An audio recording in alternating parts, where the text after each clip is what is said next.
Good morning, good afternoon, and good evening for another very special edition of Diary of a Double. This is the year-long journey of Antonio Argüelles from Mexico City, who will swim from England to France and then from France back to England, 67 kilometers through the night and through the cold, swimming strongly. Welcome, Antonio. Buenos días, buenas tardes, buenas noches, wherever you are. Today I'm in Mexico City, Stephen. Today we did our last pool workout. We're leaving on Monday morning very early to Los Angeles, and then we're driving to La Jolla for next week's 24-hour swim. That's what it's on our mind. This week has been just thinking about what's going to happen next week. Yes. When is your 24-hour swim in La Jolla?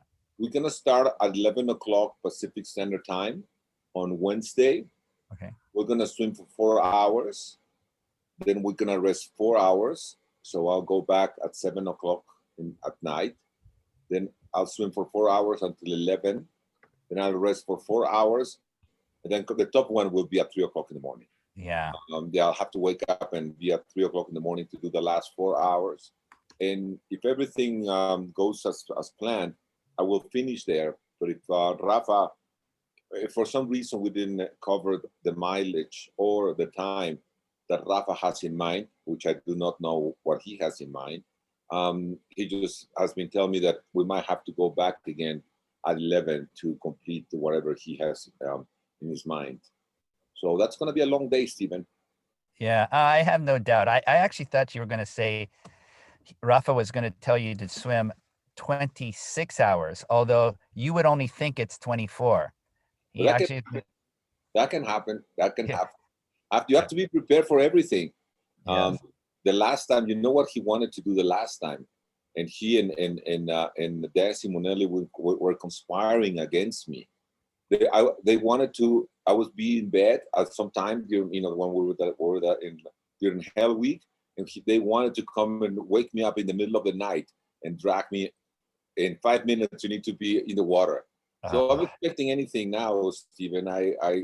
Rafa and Dan must have something in mind, but I'm prepared for everything. Yeah. Okay. All right. And then, are you going to do any warm-up swim before then? Like on Monday or Tuesday, you're going to go in for an hour or anything? Yeah. On Monday we usually arrive at the hotel in La Jolla around 12 o'clock. Okay. We're going to go and have lunch. And then we're gonna go and swim around 4:30 for just a warm up of about 45 minutes, an hour. Then we're having dinner at 6:30 at the hotel. I don't want to go out, so we'll just eat there. And then on Tuesday we're gonna do a 1 o'clock, 1 hour at 7 o'clock in the morning, and then 1/2 an hour in the afternoon. Okay. And we're going to Piatti, which is an Italian restaurant right, outside the hotel, and we'll start on Wednesday early in the morning. Okay. Do you foresee if let's say Mike Oram says you're starting on Thursday at 11 a.m. or Wednesday, whatever day, do you foresee having the same sort of schedule in the day before your swim, like you're doing now, like an hour and a half in England? Yeah, let's ask Rafa about that. Rafa, ¿entendiste la pregunta? Préndele al Dime. La pregunta que hace Steven es, ¿qué estamos esperando nosotros antes de la semana o los días previos a que estemos en Inglaterra antes de que nos digan que vamos a nadar? ¿Cómo estaríamos entrenando? En base a 2 sesiones de unos 45 minutos en mar. Adaptación, sobre todo adaptación, nada más. ¿Y lo haríamos una en la mañana y una en la tarde? O quizás en la noche para probar. Okay, so the week we're going to be there before we get the go-ahead, we'll be doing 45 minutes in the morning and then 45 minutes in the afternoon, and maybe 1 or 2 days, 45 minutes at night. We start getting used to the night before it arrives. Yeah. Okay. Great. Antonio, I will send you the 𝐶𝐭𝐞𝐯 protocols for jet lag. Yeah, Really? so they were studied by the IOC sports scientists Okay. because the athletes have to go from, around the world into Japan. But this Olympics is very different. They don't allow the athletes to be in Japan more than 5 days before the event. So athletes from the Americas and Europe will have to acclimate to the local time zone within 5 days, basically 4 days, because they're landing and then the fifth day. So the IOC sports scientists have been studying 𝐶𝐭𝐞𝐯 to see how it can be incorporated. So I'll share that with you in email, so you could do that when you head over to England. Perfect. But you know what thing? Yeah. I will try it this time because it's really interesting. When you go from Mexico City to California, those 2 hours, it might seem that it's very small change, but it's a big change. I mean, Yes. it's you start waking up at 3 o'clock in the morning Pacific time. I mean, that's very Yeah. uncomfortable. So I'll try it. Yeah, if you send it to me, I'll try it and I'll let you know how it went. Okay. And then thank you very much for the unbelievably delicious sushi lunch we had the other week. But I have a more important question. Have you scouted out the restaurants you're going to eat in Dover? You scout out all the best restaurants in San Francisco, all the best restaurants in La Jolla, but what about in Dover?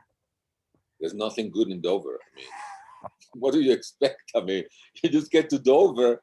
I mean, my 2 experiences in my 2 previous encounters with Dover is that you have to be very, very relaxed. One thing that's changing is that we're staying at a hotel. And so we're going to see if they can get some good wine, and we just have to live what's there. One thing we want to do is to go to where's the big cathedral? In London or down? No, it's closer to Dover. That's where it's like the Vatican for the Anglo. Let's see. I remember it's a beautiful cathedral, and it's a great town. I mean, it's the biggest town closer to Dover. And we've gone there before, and we had some very good. They really have restaurants there. That's a city. Dover is like a rinky-dinky town, as I learned in California. That's a good word, rinky-dinky. To show that's very, very insignificant. Yeah, but why do you have to remind me that, Stephen? Well, for that, I have to take a sip of my Corona. Yeah. That was not a good thing to say. No. This is all good. This is, you and Rafa have checked off all of the important things: the training, the mental aspect, all of the logistics, the operations. And there was one box left: good food for Antonio in the week before the double. Well, in our team, Jimenez is responsible for that. So I will call her later on today and say that, we had this question: what has she done to Canterbury? Yes, Suzanne, it's Canterbury. Okay. That's a beautiful place. The cathedral is just amazing. I mean, it's one of the, if I ever remember going to a place and being just speechless, it's Canterbury. Yeah. Well, I'll send an email to Kevin Murphy. And, you know who? Also, Michael Reed is a food scientist. Okay. And so, between the two of them, they have to know where the little places that perhaps only locals know. Yeah, do that, Stephen. That cheers me up. I won't have. You know what is really. I mean, when I remember now, remember this place called Café Brasil or Café Italia, which is a chain that they have like the Starbucks, but it's in Europe, and that was the best place we could eat. I mean, that was just very sad, very, very sad. And they had one Italian restaurant, and so that was sad those days living in Dover. That's why I don't like Dover. Well, good. Do that. Send those emails, and that would cheer me up. Yeah. Well, we also got a suggestion from Karen Weir. She says 𝐿's Yard has good food in Dover. Thank you, Karen. I will write that down. Yeah. And then I think with wine, you probably just go to a wine merchant in London and buy some and bring them down with you. That's what we're gonna do. You have it right. We're writing to the hotel and asking them to purchase them for us, and have the right wine. I mean, that's more, Yeah. I'm bringing my Herradura Blanco with me, so that's very special. But yeah, we're gonna do that with the wine. Yeah, we're gonna do that. We're gonna buy wine before we arrive. Yes, Yeah. Because definitely. for those of you who have not had a meal with Antonio, it's very, very nice. And I learned when I was with Antonio and Rafa and his daughter, and it was so nice just sitting down. We talked about swimming, we talked about food, we talked about culture, business, everything. And it was, it gave me an insight into Antonio, that interaction between people of different ages and cultures and interests is very critical. And it's rooted in food and drink, so we need that to check off all your boxes. We will do that. We will do that, Yeah, Stephen. Um, yes, yeah, food. You know what? What's really interesting is I didn't put this in my book, but the other day I remind this with my mother, which got me a big scold from her. My yeah. mother really wasn't a very good cook because she was a veterinarian. She was a researcher at the National University, and he had three Mhm. boys to take care of. So her main thing was not eating or cooking. And but then when I came to the States, Bill Lee was a connoisseur. I mean, Bill Lee. That's how I learned about restaurants and the little things that you only learn from somebody who is really into it. I mean, for example, making reservations. I've never thought about making reservations. In those days, you had to ask if a credit card was requested. That was Uh, to use it. But the other thing that doesn't happen now is you always have to ask about the dress code. Think about the 70s and the 80s. You had to have, you had to ask about the dress code. So I learned all of those things from Bill and Shirley. And Shirley was an incredible cook. I mean, and uh, since I was the only one with David, who was little, was the younger boy, she loved to cook every night. So every night she cooked something really, really good. And the other thing that I will always there's two dishes that I will never forget in my life. One is you always have to have salad, which is very American. So well, at least with Bill and Shirley, yeah, we yeah, had to have salad every single night, and I enjoyed it with the raisins and the yeah. nuts and stuff like that. So that was really good. And then there was my favorite dessert. You know what it was? It was hot fudge sundae. So she would Oh, she would put the vanilla ice cream and warm yeah, the chocolate and put the yeah. chocolate on top, and that is just great because the chocolate is warm and it just get cold. Oh, yeah, that I have to make that. I have to do that. I have to get some chocolate the next time in San Francisco, because that's Uh, what we used to have. Those were two great dishes, and you always make me hungry. Yeah. I also this morning I was talking with Chris Morgan. You know him yeah, from all over the place. yeah. But we were wondering, how did you ever meet Adam Skolnick for your books? And I think he first contacted you because of an article he was writing about you, or what was the first interaction that you and Adam Skolnick had? Well, you were part of it, Stephen. Remember 4 years ago we did the Cinco de Mayo swim. Yes, yes. Oh, yeah, yeah. Yeah, we did the Cinco de Mayo swim, and you and Kimberly told Adam to talk Yeah, to me. okay. So I remember I was in the middle of a planning session with one of my clients in the middle of nowhere in Sonora, and so I had to take this call from Adam. So I told Adam we have to do it really in the morning because during the whole day I'll be busy, and we chat for about an hour and 20 minutes. And I told him my story about the story that everybody knows about going to the States, and that I was thinking about Ocean 7, and that I was trying to finish the next summer. And he said, "Well, let me know how it goes, and maybe we can talk again." And uh, Got it. and that's what happened. I just told him I was in Donagadee, and he just set it off and talked to the people at the New York Times, and that's how we contacted again. And we've Yeah. become, as a matter of fact, I talked to him the other day because the Forever Swim, we're about to finish the audiobook, Oh, okay. Oh, great. which thanks to you and Queen and Lucia's and Jimena's comments that I should not be the one who reads it has been read by a English speaking person, and it sounds very good. So you won't have to you won't have to listen to me for 8 hours. Okay. But you know what Rafa says? I told him, Rafa, we have it in Spanish, and I read it in Spanish. And he says, I don't want to hear your voice again at night. So I read it. I don't want to hear it.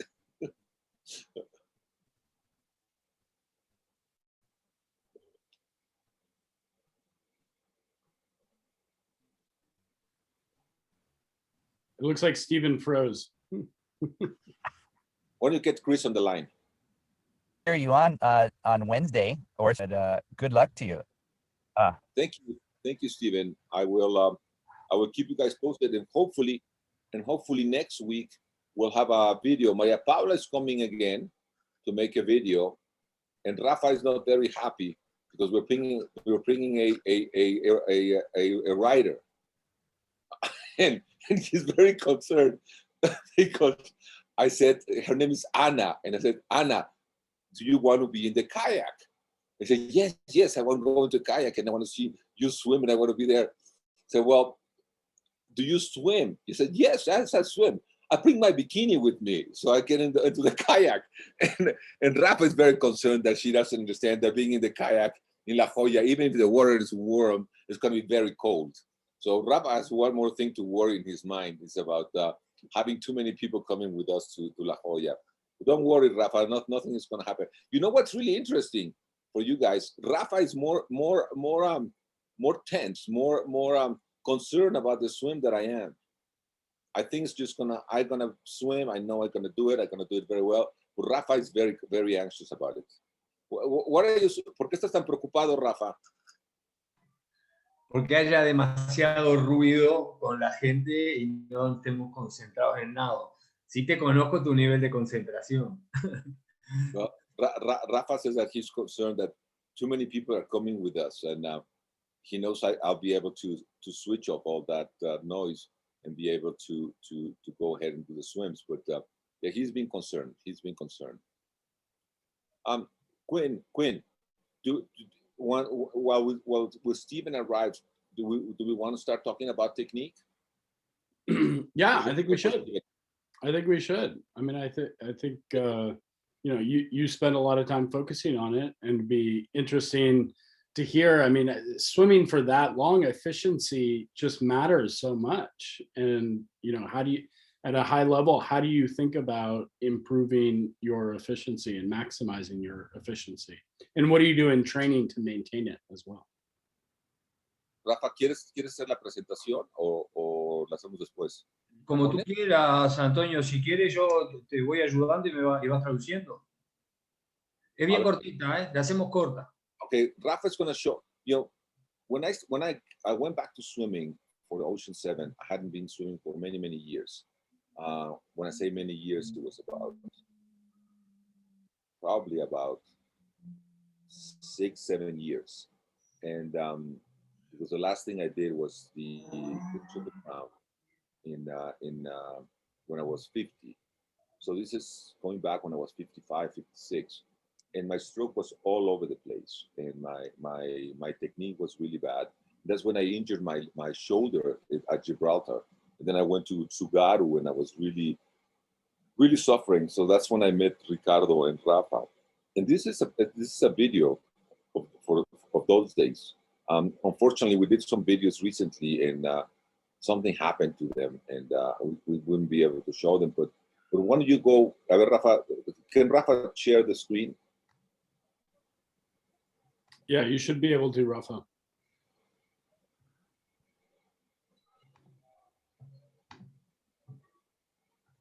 Okay, Rafa, a ver.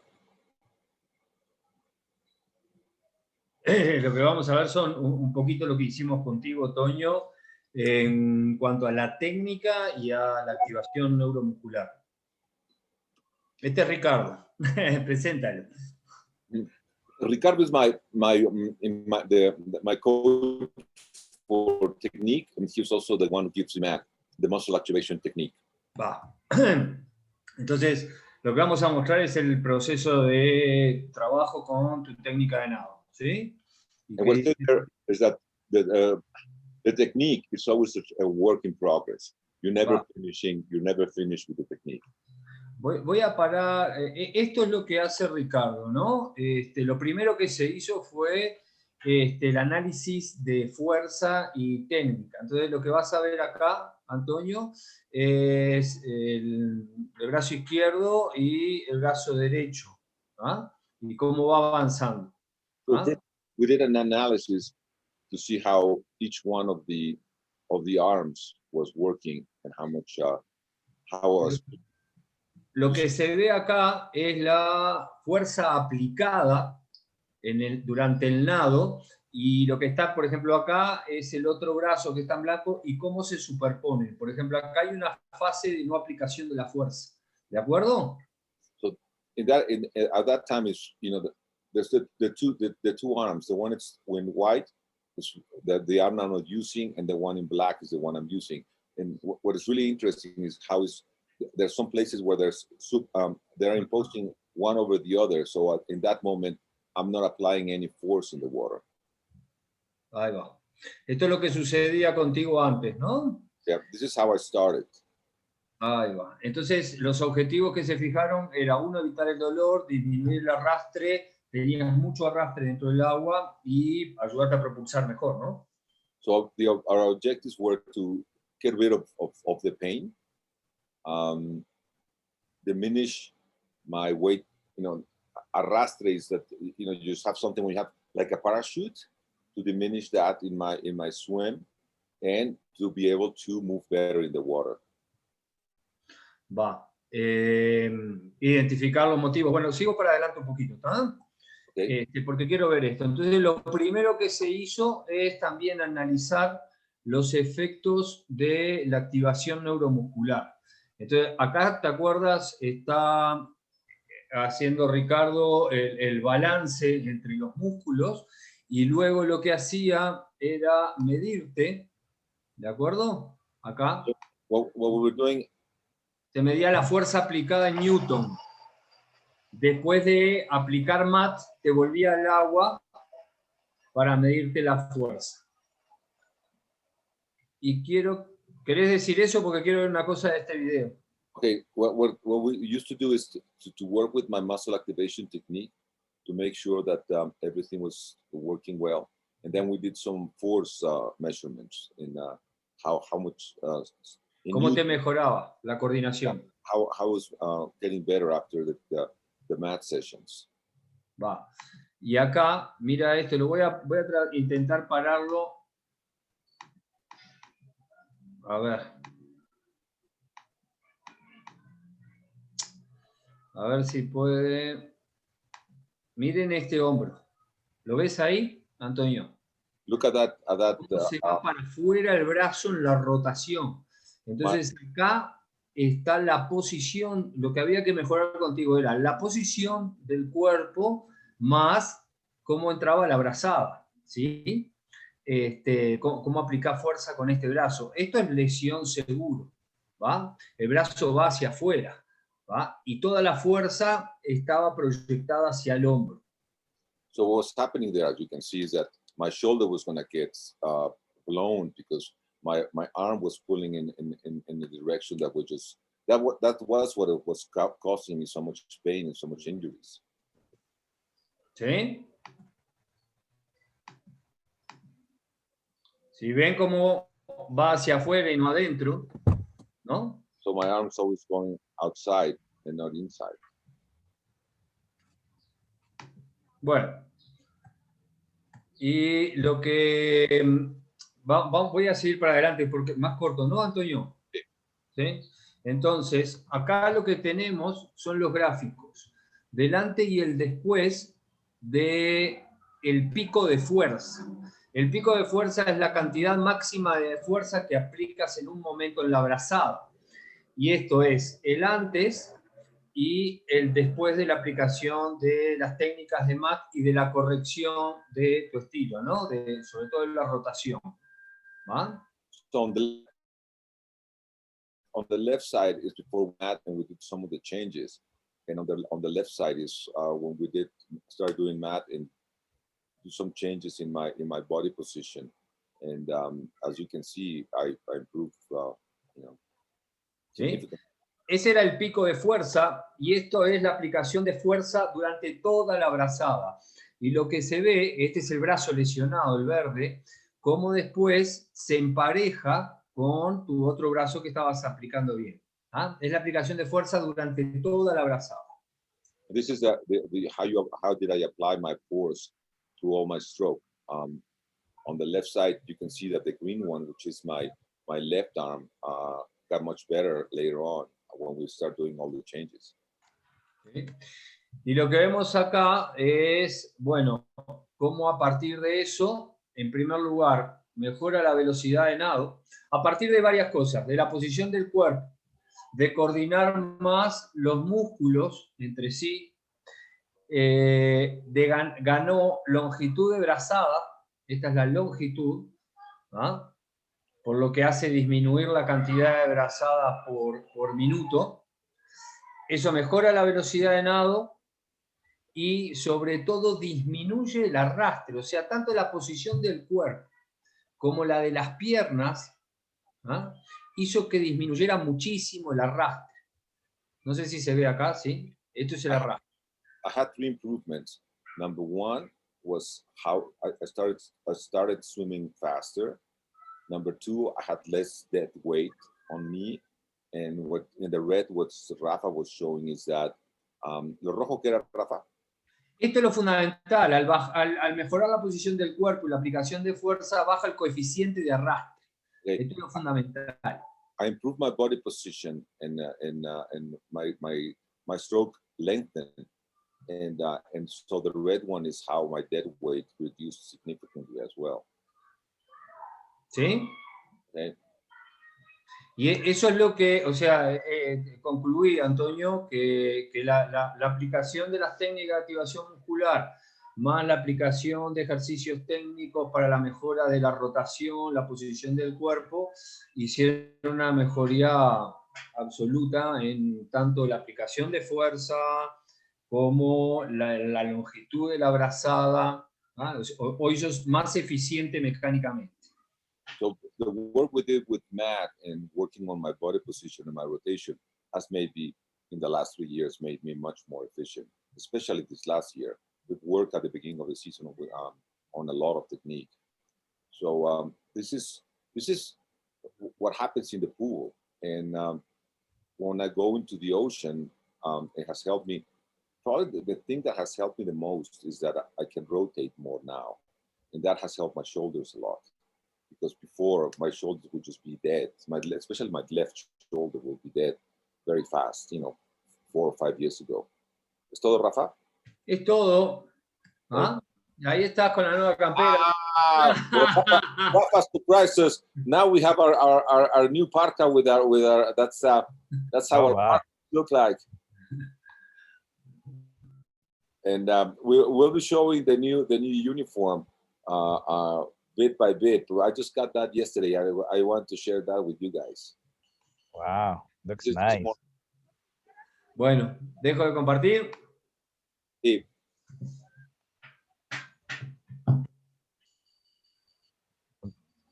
That looks nice.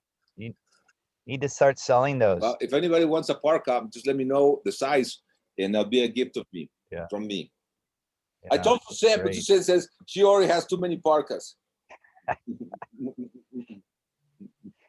That's like goggles. That swimmer can't have enough parkas and enough goggles. I don't have one as good looking as that though, Antonio. Okay. That's pretty cool. Thank you. Sorry, Antonio, I'm at the beach. I just got out of 14-degree water. Okay. So I was quite chilled, and I put the heater on in the car, and I guess it heated up my phone. So I got off. That's because I'm a wimp. I'm not like you guys. Well, I look forward to watching you tomorrow, or I'm sorry, next week. So that'll be fun. I don't know if anybody, I would like to hear from the audience. what tips do you when you go back into the ocean from the pool? I mean, what are the things that you change? What are the things that you're thinking of? You know, that'll be something that I would like to hear about it. Well, I know when I was coached by Penny Dean, she had at their tough days, she had 3 practices a day. So she had either had 2 pool workouts and 1 ocean, or 2 ocean and 1 pool. And I hated those. There was nothing I could do to make it better. So it was just, first workout is great, except I was always thinking about the second workout and the third workout. Second workout was miserable, and the third one was I just hated it. So That I sounds have like no, old school, Steve. yeah, I have no advice for you, Antonio, other than it'll make your training will always be harder than the swim, and that's what you've been doing. So, you know, what she also told me is you put in the hard work, now just enjoy the swim, and that's what I think you can do, or that you will do. I have a question about you know, swimming through chop. You know, I hear people talk about it, and I can kind of feel it when I do it. Like a higher tempo allows you to kind of stay higher in the water and kind of get through the chop a little bit better. But you know, I don't know that anyone's done any kind of scientific analysis of whether that's true, or if there are other things you can do to swim through choppy waters and maintain a certain level of efficiency. Yeah, so between 2004 and 2008, 𝐞𝐥𝐥𝐿 𝐶𝐭𝐨𝐧𝐘𝐬 and I, we measured very much like Rafa did, the force of your hand through the water. And if you imagine when your hand enters water, that's 0 degrees, and when your hand exits the water, that's 180 degrees. So imagine your hand going through 180 degrees. You're getting most of your pull, I'm sorry, most of your propulsion at about 25 to 30 degrees to about 90 degrees. That's it. The first, everybody talks about the, you know, high elbow entry, but in the choppy water, it's nothing. It's nothing, because your hand sort of slips. Sometimes the wave's up, sometimes it's down. So your hand just slips through the water. And then at the end, if it's choppy, especially if it's lateral chop, so going side to side, you're not catching any water on the backside. So 80% of your propulsion is coming from that. Let's say your hand is almost at 45 degrees to your hand is about 90 degrees. The more times you do that, the faster you're going to go, because it is just a fact of, if you have, let's say, 60 pulls a minute, and let's say we'll just make up a figure, 100 units at each pull. At 60 strokes per minute, you've got 60 times 100. If you have 70 times 100, meaning you're taking 70 strokes, not 60 strokes, because of that choppy water condition, you're going to go faster. And so that was done very, you know, that was done, you know, before Michael Phelps got his 8 Olympic gold medals. So I've found choppy water and keeping and this is specific to choppy water, is Yes. all about the tempo. And I noticed Steve had a question in there about abrasions. I think men also tend to have it, like, you know, if you don't, they need to keep their beard shaved because they'll get abrasions on their shoulder, but also in choppy water. Now this is choppy water, breathing more inside a pocket, so you're not going to get a mouthful of water. I actually did do some work with Dr. G in the pool, and he was looking at my specific open water stroke, and he wanted me riding higher a little bit in the water, especially when I lifted my head up to sight, which is always something different. And the pool coaches don't they can always tell when I've been swimming in the ocean, because I return to the pool pretty much a mess. with a lack of efficiency and high turnover. And we're busy trying to get distance per stroke. So you have to kind of reel it back in. But choppy water, I also drop my legs a bit, because that's just, you're just kind of fighting it a bit, and it's really exhausting. So yeah, I met a guy, an Australian swim coach, when I was in South Africa for the Midmar Mile, who had all of his open water swimmers, and these are, you know, kind of 10K Olympic hopeful types. He had them swimming with this very distinct breathing pattern that I've never seen before, where you breathe 2 times to the left and then immediately go straight over and 2 times on the right. So basically there's a stroke in there where you're breathing left and then immediately to the right. And I'd never heard of that. I mean, being a kind of pool swimmer, that's like sacrilege to do that much breathing. But I think particularly in CHOP, when you don't know whether you're even going to get a good breath, you know, changing that breathing pattern could be super advantageous.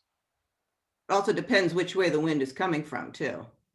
True. And if you're a bilateral breather, that's great, but I have to say I'm not. So I have to really breathe into the pocket and just kind of hope for the wind is not going and it's in my favor, but sometimes it's not. And you just kind of have to gut it out. But even to the point where sometimes when I breathe, when it's been really rough, my goggles have even put a sore in my shoulder. And you just have to make sure you put, you know, some kind of a lanolin or something on there to kind of protect your shoulder from the abrasions. But you know what? One thing, Queen, that Suzanne said is, and this just goes, you know, goes differently of what you said, is that for me, fighting the CHOP, it's very taxing, very taxing. Basically, I agree with her, is that you have to get in the rhythm, and just have to be very efficient and be very careful. And the other thing you have to be careful is with where your arms land, because if you get one of those ways when the arm is here and just, you know, going to go like that, you're going to be hurt. So I have to be very careful. And that's why I grow a beard. I become a pirate when I go in my swims. So I have a bigger pocket. But let me tell you one thing, Suzanne. After Coach Munatones told me I wasn't going to be a good open water swimmer until I didn't get any salt water in my stomach, I've been able to swim almost without drinking water. So this 24 hours, one of my goals is to report next week that I didn't swallow any water during my 24-hour swim. If I do that, I'll be very proud. Yes.